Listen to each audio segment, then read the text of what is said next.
Wanita ini meminta izin sholat sebelum diperkosa. Allah turunkan keajaiban tak terduga. Begini ceritanya.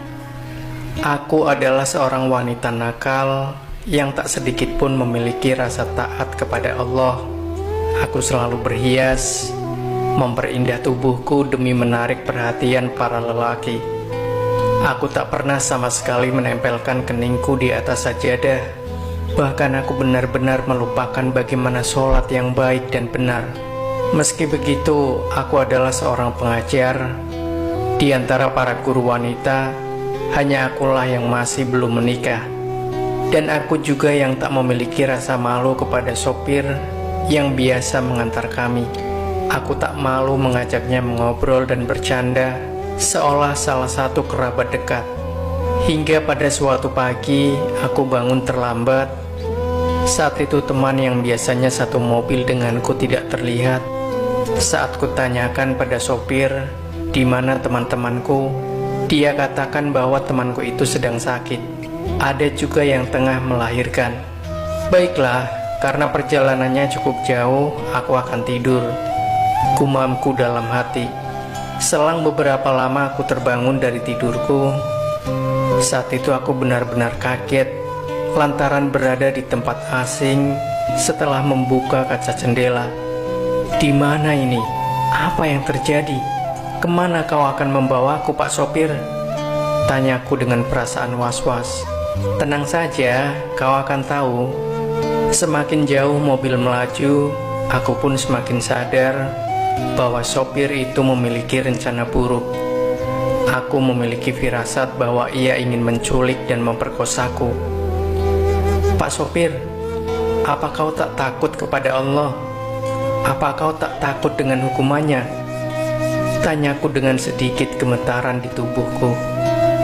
Dan kau sendiri, apakah tak takut kepada Allah saat kau tertawa-tawa dan bercanda denganku bahwa dengan perlakuanmu telah membuatku tergoda? Dan kini aku tak akan melepaskanmu sebelum menikmati tubuhmu. Mendengar itu tangisku meledak, air mataku tumpah, ditambah dengan rasa ketakutan yang menyelinap di dalam hati. Aku berusaha berteriak meminta pertolongan, hingga suara serak dan hampir habis. Namun berakhir sia-sia. Siapa pula yang bisa mendengar di gurun pasir tanpa penghuni ini?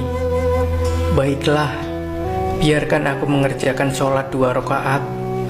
Mungkin saja Allah mau mengasihani dan memberi pertolongan, kataku pada sopir jahat itu. Ia pun mengizinkanku. Aku pun keluar dari mobil bagai seorang tawanan yang akan menghadapi kematian. Seolah-olah inilah detik-detik terakhir hidupku. Aku sholat semampuku saat itu.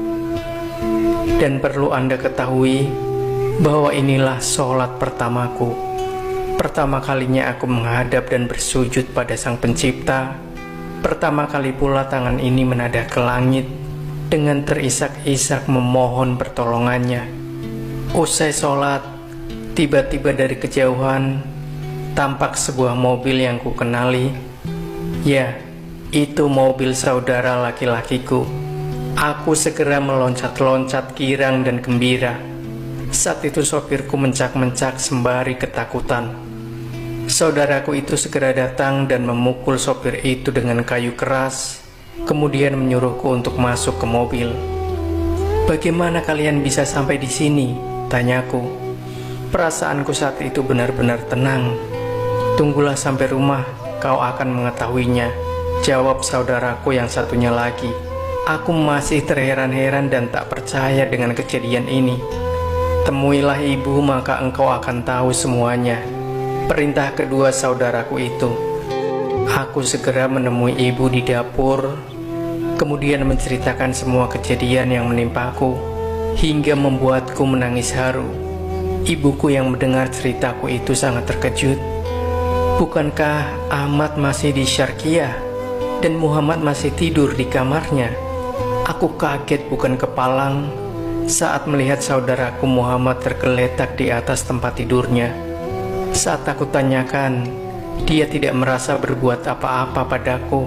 Saat aku telepon Ahmad, dia bilang tidak kemana-mana, dan posisinya masih di Syarkia. Seketika tangisku pecah. Aku terseduh-seduh seketika. Aku percaya pasti Allah yang mengirimkan 2 malaikat penolongnya untukku. Sesaat setelah aku melaksanakan sholat itu, Allahu Akbar.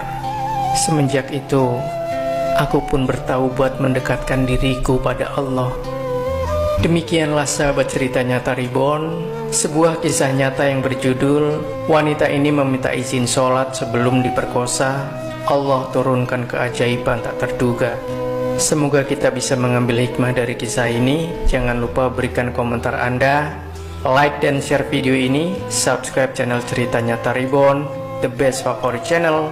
Sampai jumpa. Wassalamualaikum warahmatullahi wabarakatuh.